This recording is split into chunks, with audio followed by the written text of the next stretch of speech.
dan akan dipandu oleh Menteri Menko Perekonomian. Terima kasih. Terima kasih Bapak Presiden. Mungkin tahap awal kami sudah ada 7 penama, tapi tahap awal mungkin 3 dulu, yaitu pertama Saudara Jemi Kartiwa, Pak dari API. Kemudian yang kedua nanti Ibu Sinta Kamdani, dan yang ketiga Pak Budi Hikmat. Silakan yang pertama dulu. Selamat sore Bapak-Bapak, Ibu-Ibu. Yang terhormat Bapak Presiden beserta jajarannya, saya ingin menyampaikan beberapa poin krusial mengenai kondisi terkini industri tekstil dan produk tekstil. Dan mungkin langkah strategis. 2 menit Pak ya, supaya 2 menit. Oke. Yang langkah strategis yang kita perlu ambil. Pertama-tama penting untuk meluruskan stigma permesinan di industri TPT, sudah tua, tidak semuanya benar. Faktanya masih banyak pabrik di Indonesia yang masih melakukan reinvestasi. Terbukti dengan masih besarnya ekspor TPT Indonesia ke Amerika. Kebijakan tarif yang diberlakukan oleh Amerika Serikat telah memberikan dampak yang nyata terhadap industri TPT Indonesia. Hanya dalam 2 hari setelah pengumuman kebijakan resiprokal tarif, anggota kami menerima email dan surat dari brand yang meminta hold produksi dan pengiriman, dan adanya juga permintaan diskon 15%. Kita harus bersiap menghadapi demand shock yang serius. Para buyer di Amerika memperkirakan penurunan permintaan yang tajam hingga 30%. Dampak dari oversupply, produksi dan likuidasi barang-barang yang dibatalkan perlu segera dimitigasi agar tidak menimbulkan kerusakan yang lebih besar pada industri. Namun di tengah tantangan ini, terdapat potensi solusi yang dapat kita eksplorasi melalui mitigasi resiprokal tarif. Opsi yang menjanjikan adalah menawarkan peningkatan pembelian kapas dari Amerika Serikat, yang saat ini hanya 17% dari total pembelian kapas Indonesia, menjadi 50%. Kita berharap dapat memperoleh keringanan tarif ekspor pakaian jadi ke Amerika Serikat dengan persyaratan pakaian jadi yang diekspor ke Amerika minimum value 20%, sesuai dengan Executive Order Trump. Jika ini berhasil dinegosiasi, tarif yang diberlakukan sebesar 32% dapat diturunkan ke tingkat yang lebih manageable.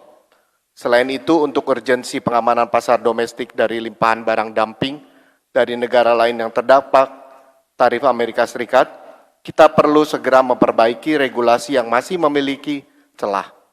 Langkah-langkah penting yang perlu diambil, termasuk pengembalian aturan label bahasa Indonesia dan SNI wajib ke border. Sebuah kebijakan yang pernah diberlakukan di tahun 2014. Ini akan membantu mencegah masuknya impor yang tidak sesuai standar dan melindungi industri dalam negeri dari barang ilegal dan tuduhan transshipment yang dituduhkan oleh USTR ya. Lebih lanjut, kami memohon dukungan Bapak Presiden untuk revisi PP percepatan tentang tindakan pengamanan anti-dumping dan pengamanan perdagangan dalam negeri yang disebut RPP Tati, yang sedang dibahas di lintas kementerian. Regulasi yang kuat dan efektif di bidang ini sangat penting untuk menciptakan persaingan yang sehat dan mencegah praktik perdagangan yang tidak adil. Terakhir, saya ingin menyoroti isu fundamental yang mempengaruhi daya saing industri kita, yaitu rata-rata lama sekolah di Indonesia, yaitu sekitar 8,9 tahun saja. Struktur angkatan kerja kita didominasi oleh lulusan SD dan ke bawah 35%, lulusan SMP 18,5%, dan lulusan SMA SMK 35,9%. Tingkat pendidikan yang rendah berkontribusi pada berbagai masalah sosial, seperti pernikahan dini, perceraian, dan anak terlantar, yang akhirnya menciptakan siklus kemiskinan. Industri TPT dengan karakteristiknya yang padat karya dapat memainkan peran penting dalam memutus siklus ini. Di banyak negara, industri TPT terbukti efektif dalam memberikan peluang bagi kerja lulusan SMA, bahkan SMP. Oleh karena itu, kami mendorong pemerintah dan industri untuk bersama-sama menyusun roadmap yang jelas dan terukur untuk memanfaatkan potensi ini secara maksimal, sehingga Indonesia dapat keluar dari middle trap income. Demikian yang dapat saya sampaikan. Terima kasih atas perhatiannya Bapak Presiden dan Bapak Ibu-Ibu sekalian. Terima kasih. Terima kasih Pak Jemi. Selanjutnya Ibu Sinta. Ya. 2 menit ya Bu ya. Terima kasih Pak Erlangga, terima kasih Bapak Presiden atas kesempatan yang diberikan. Saya speechless Pak, tidak tahu mesti bicara apa, tapi pertama-tama saya apresiasi mungkin mesti sering-sering ketemu Bapak Pak, karena jadi seperti disuntik vitamin C, langsung energinya bisa meluap-luap. Saya rasa pertama kami apresiasi memang Bapak selalu mengatakan Indonesia Incorporated. Berarti kami juga adalah pemilik saham negara ini, betul ya Pak ya? Betul. Oleh karenanya kami juga harus menyampaikan bahwa memang situasi pada saat ini yang tadi sudah disampaikan sangat baik sekali, namun juga banyak permasalahan dan tantangan yang dihadapi. Saya cuma diberikan waktu 2 menit Pak, jadi nggak mungkin saya menyampaikan Bapak tantangan apa saja yang segala sektor hadapi pada saat ini. Tapi mungkin yang ingin saya pentingkan di sini adalah, saya pikir strategi yang begitu baik Pak, mengapa kadang-kadang di lapangan, karena kami ini memberikan masukan dari lapangan, itu tidak terasa di lapangan. Berarti ada masalah di gap implementasinya Pak. Dan ini yang mungkin perlu perhatian Bapak, bagaimana mengawal implementasi ini. Karena banyak effort yang sudah baik, ini ternyata kenyataannya belum bisa dirasakan di bawah. Nah, saya memberikan contoh Pak, ini sangat spesifik, karena tadi sudah disampaikan Pak Luhut mengenai deregulasi dan juga mengenai ekonomi biaya tinggi Pak. Ini kenyataan yang benar terjadi di lapangan. Masalah perizinan Bapak sudah tahu, begitu banyak permasalahan. Tapi yang sebenarnya solusinya kan Bapak sudah ada dan sudah disampaikan juga. Namun kenyataannya sudah bertahun-tahun ini banyak yang belum bisa diperbaiki. Jadi mungkin yang perlu kita sampaikan bersama adalah biarlah kami memberikan peran kami untuk memberikan masukan dari lapangan Pak. Apa yang sudah jalan, apa yang belum jalan.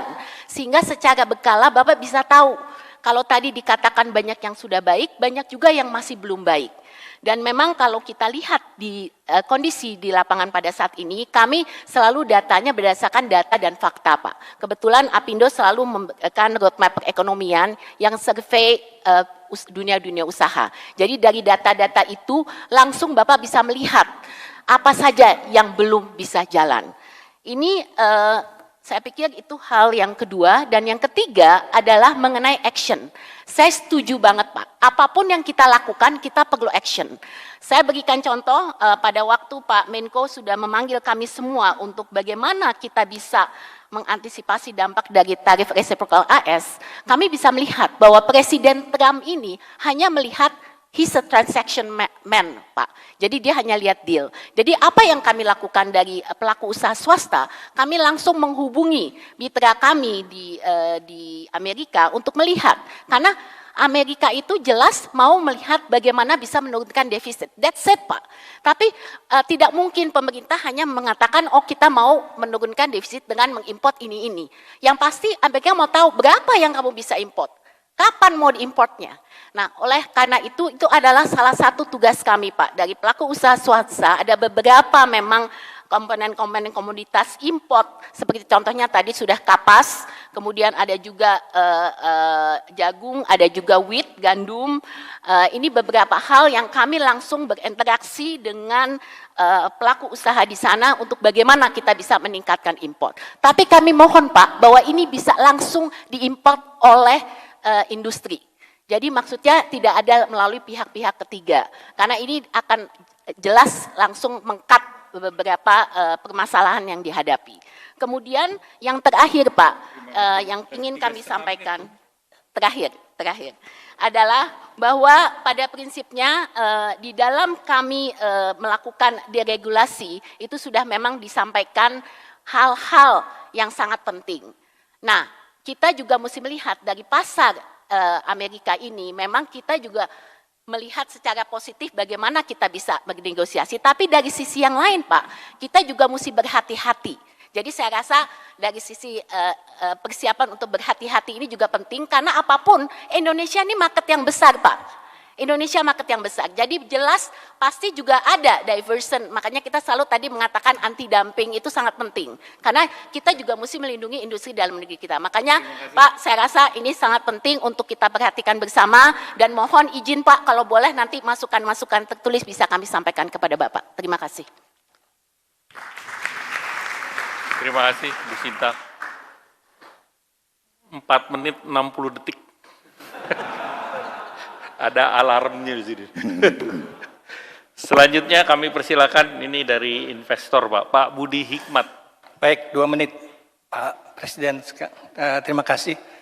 Hari ini Pak, sahabat baik Bapak Ray Dalio mendistribusikan suatu email Pak yang menunjukkan bahwa saat ini ada breakdown yang luar biasa di domestik ekonomi, domestik politik, dan geopolitik yang dugaan kami sebetulnya ini mengarah suatu saat akan perang Pak. Ini semirip ketika Jepang menyerang Pearl Harbor Pak. Jadi, nah tapi kali ini kayaknya Amerika akan sangat upset dengan Tiongkok. Jadi kecanggihan politik Bapak Pak, ya kalau sini saya tulis doa semoga Bapak dengan jurus 1000 teman terlalu sedikit, 1 musuh terlalu banyak Pak.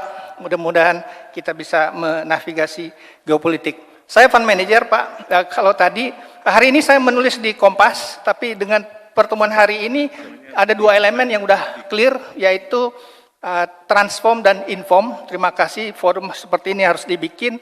Nah, bursa kita performnya itu tergantung dari satu lagi Pak, yaitu reform, ini agak mikro Pak. Karena yang naik di dunia ini sekarang itu adalah disruptive sector Pak. Apakah AI, information technology, itu yang di bursa kita kurang. Kita terlalu didominasi oleh bank sekitar 35%. Itu Pak. Terakhir saya doakan Bapak aja, kalau malam ini Bapak tahajud, cobalah buka atau membaca surat Yusuf Pak ayat 12. Ya, walaupun kata Ray Dalio, siklusnya memang lebih berat sekarang Pak, tapi saran beliau luar biasa. Kalau sekarang saya jadi Nabi Yusuf kepada Bapak, saya akan bacakan ya Pak ya. Nasihat Nabi Yusuf. Qala tajra'una sab'an sinina da'aban, hendaklah kalian bercocok tanam secara 7 tahun secara berkelanjutan. Ini tekanannya di productivity.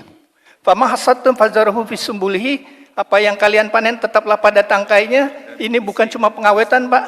Bagaimana boleh dibilang kita bisa bikin Pak susu jadi yogurt, keju, kefir.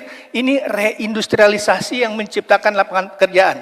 Yang terakhir itu illa qalilan mimma ta'kulun, kecuali sedikit untuk kalian makan, itu adalah demand management, boleh dibilang penjatahan Pak. Ini kurang populis. Jadi salah satu informnya nanti itu adalah bagaimana mensosialisasikan kebijakan yang kurang populis tapi penting Pak.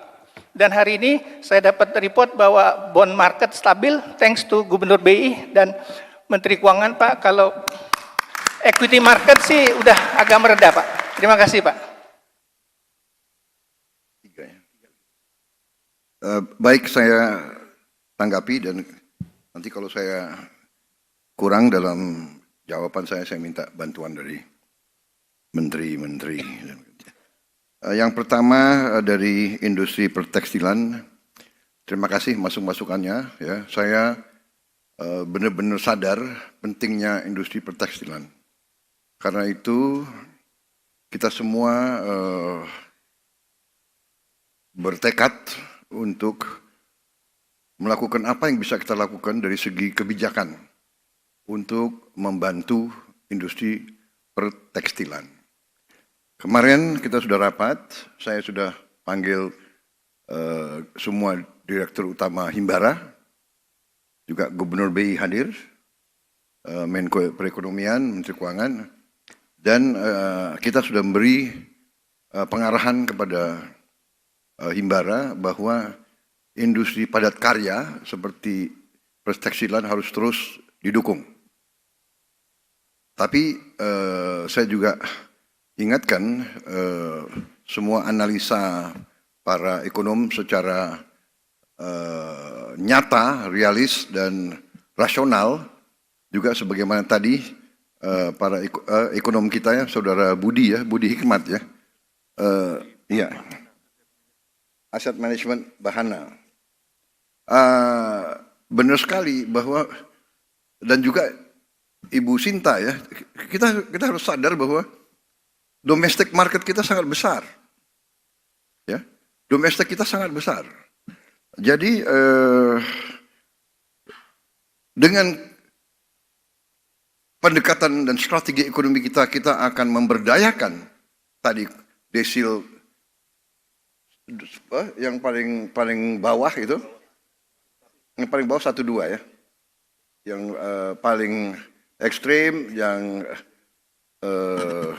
rentan, dan yang aspiring itu sebetulnya eufemisme. Mereka juga dalam keadaan susah. Ya. Dengan kita ingin memberdayakan mereka, dengan kita investasi besar-besaran dari kekuatan ekonomi kita di ekonomi domestik kita, saya kira ini sesuatu jalan juga untuk industri perstekstilan. Ya. Jadi saya kira demikian, bahwa kita, dan termasuk sepatu. Sebagai contoh tadi, anak sekolah kita berapa? 44 juta ya? 44 juta ya? 44 juta anak sekolah. Nah kalau saya instruksikan, mereka perlu sepatu olahraga 2 masing-masing siswa. 1 untuk sepatu pramuka, 1 untuk sepatu olahraga, 1 untuk sepatu masuk sekolah. Apakah tidak itu domestic demand? Apalagi kalau saya nanti kasih instruksi, harus ada pakaian seragam pramuka, 2 setel untuk tiap anak umpamanya, dan sebagainya dan sebagainya. Jadi jangan khawatir, kita sadar pentingnya industri padat karya. Kita sangat sadar itu. Tapi saya juga ingatkan, kita punya kekuatan domestik, kita punya pasar domestik yang besar, kita punya confidence, ya. Sekarang tinggal manajemen dari kami. Tapi terima kasih Ibu Sinta, benar-benar Indonesia Incorporated. Jadi saya kira forum-forum semacam ini mungkin harus teratur dan lebih sering. Ya, karena kita ini satu kapal. Ya, pemerintah tidak bisa berbuat semuanya. Bahkan investasi paling besar adalah dari swasta. Investasi paling besar ya adalah dari swasta. Jadi, tapi kita harus ingat bahwa kita ini, tadi dikatakan, kita ini punya kekuatan. Kita ini negara besar, ya. Hanya mungkin kita selalu ada rasa was-was, selalu rasa rendah diri, ya kan. Kita kuat, kita punya mineral-mineral strategis kok. Kita ada daya saing, benar nggak? Jadi saudara-saudara, dalam kita negosiasi, kita juga bukan tidak punya kiat-kiat yang cukup meyakinkan, ya. Sebagai contoh, defisit kita 17 miliar dolar. Surplus kita 17 miliar dolar sama Amerika. Benar? Itu yang jadi masalah bagi mereka kan? Saya sangat confident. Saya sudah menugaskan Menko Perekonomian, negosiasi. Kita sudah sampaikan, Pak Luhut juga. Kita bikin Pak Po. Pak Po ada istilah bisnis bisa ya? Boleh, Presiden ngomong Pak Po boleh ya? Boleh kan? Saya tawarin mereka, Pak Po, saya bisa 17 miliar, surplus kita 17 miliar kita akan beli dari Amerika. Kita bukan negara miskin, kita bisa beli 17 miliar dari Amerika. Ya. Apa yang kita butuh dari Amerika? Kita butuh LPG. LPG 8 miliar dolar kita butuh, 9 miliar. Ya. Kita butuh minyak, BBM, kita bisa impor lagi. 9 miliar lagi. Ya, kita butuh alat-alat teknologi, rig drilling dari mereka. Kita akan membuka 10.000 sumur lama dengan teknologi baru. Jadi mungkin 3-4 item Pak Po. Ya. Pak Po. Ya. Kedelai. Saya kadang-kadang terlalu cepat bicara, keluarnya keledai. Enggak. Kedelai. kita butuh dari mereka. Ya, gandum, apalagi kapas, pesawat terbang, ya kan? Tapi sekarang pesawat terbang dari Tiongkok murah-murah loh. Ya. Jadi saudara-saudara, ya we have yang penting kita nih confident. Saya terima kasih Indonesia Incorporated. Ya kita. Jadi kalau saya panggil saudara-saudara, ya sering-sering saudara jangan kapok-kapok, ya. Karena kita harus begini. Dan saya terima kasih. Ya tanggapan kepada industri pertekstilan. Kemudian tanggapan kepada saudara Budi Hikmat. Ya. Sekarang kepada Ibu Sinta. Saya terima kasih. Jadi seperti ini, tolong kasih tahu kita. Mana yang pelaksananya tidak bagus. Kita segera akan bertindak. Ya. Sekarang saya beri garis kepada kabinet semua. Pertama, efisien. Kerjanya harus efisien. Kedua, buang semua regulasi yang tidak masuk akal. Ya, permudah semua proses untuk pengusaha.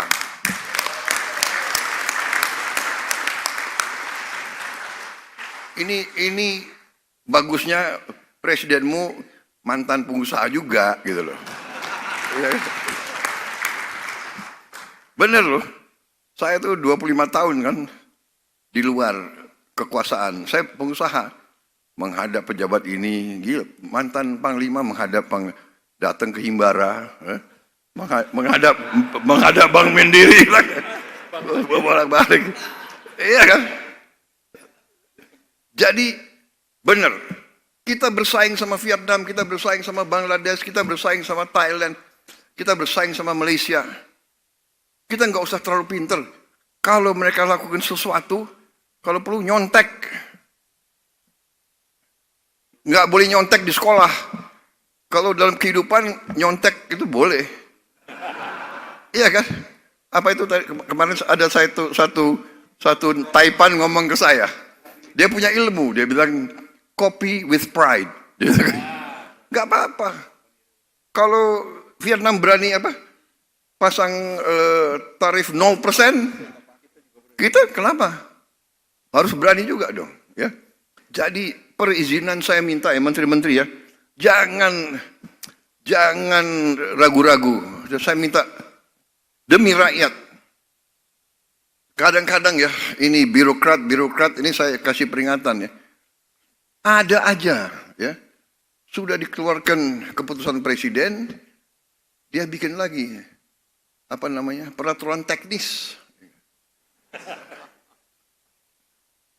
Pertek apa itu pertek ya kadang-kadang perteknya tuh lebih galak daripada keputusan presiden. Nggak ada lagi pertek pokoknya pertek keluarkan oleh kementerian harus seizin Presiden Republik Indonesia ya. Mudahkan ini saya sebetulnya dalam hati ya benar tadi siapa yang sampaikan sebetulnya Pak Purbaya ya. Ini sebetulnya Pak Presiden Trump mungkin membantu kita ini sebenarnya. Dia maksa kita supaya kita ramping, supaya kita efisien, supaya kita tidak manja, ya kan? Jadi saya benar-benar ini kesempatan. Saya minta ya, ada Menteri Pertanian, ada Menteri Perdagangan, nggak usah ada kota apalagi semua, nggak ada kota. Siapa mau impor daging, silakan. Siapa aja boleh impor. Saudara-saudara. Mau impor apa? Silakan, buka aja.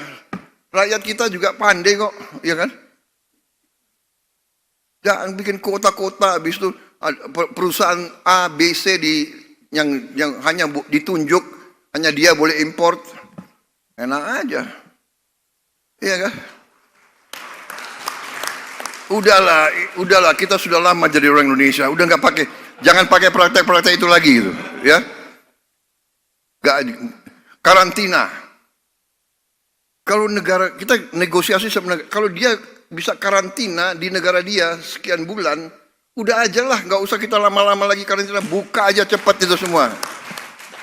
Dan Ya kita introspeksi diri ya, kita harus introspeksi diri. Institusi-institusi kita harus beres.